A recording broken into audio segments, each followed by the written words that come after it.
जंगल जंगल घूम के आए, अंधियारा ना भगाए के आए, माटी मंद जन्म लेके बाबा सतनाम के बात बताए के आए।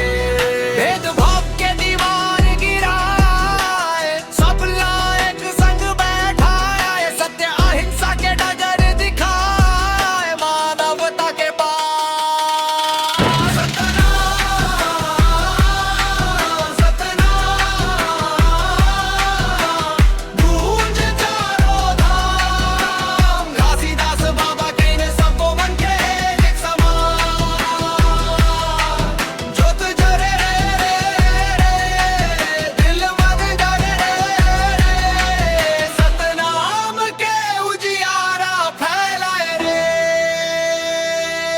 ना ऊंच नीच ना जात पात,